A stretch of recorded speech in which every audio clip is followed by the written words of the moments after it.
ញអត់ ឆ្ងាញ់ ឲ្យបន្ទុកមែន 100 លឺតកូនឲ្យបន្ទុកបាញ់សងជើងជ្រូកម៉ាមី100នេះម៉ាមីអរចឹងហោះបានតែសារអញ្ចឹងលើកក្រោយធ្វើឲ្យញ៉ាំទៀតសម្រាប់វិធីធ្វើទឹកស៊ុបបាញ់សុងរបស់យើងគឺងាយស្រួលទេបងប្អូនដំបូងខ្ញុំស្ងោរឆ្អឹងស៊ុបជាមួយនឹងជើងជ្រូកហើយលាងសម្អាតចោលមួយទឹកសិនបន្ទាប់មកខ្ញុំចាប់ផ្ដើមចាក់បង្គាក្រៀមយូហឺការ៉ុតខ្ទឹមបារាំងគល់ស្លឹកខ្ទឹមចូលទៅក្នុងឆ្នាំងស៊ុប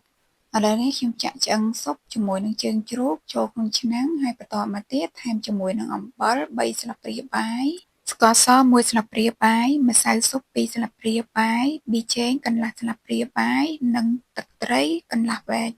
បន្ទាប់ពីបង់គ្រឿងផ្សំយើងរួចរាល់អស់ហើយឥឡូវនេះសាច់យើងក៏ផុយល្មមអញ្ចឹងខ្ញុំចាប់ផ្ដើមស្រង់ចេញចុងក្រោយគឺខ្ញុំបំពងខ្ទឹមសនិងឆ្លៀតទៅហាន់ជីដើម្បីដាក់ទៅក្នុងទឹកស៊ុប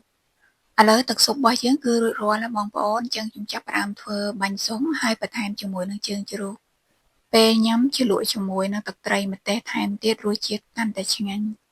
ទំនងអត់បងប្អូនឃើញវីដេអូនេះហើយខ្ញុំបញ្ចូលសលេងបដាខ្ញុំឃ្លានម្ដងទៀតដែរបងប្អូន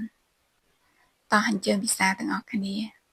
សូមអរគុណបងប្អូនដែលតែងតែតាមដានទស្សនាវីដេអូរបស់ខ្ញុំកុំភ្លេចចុច like និង share ដើម្បីទទួលបានវីដេអូថ្មីៗទៀត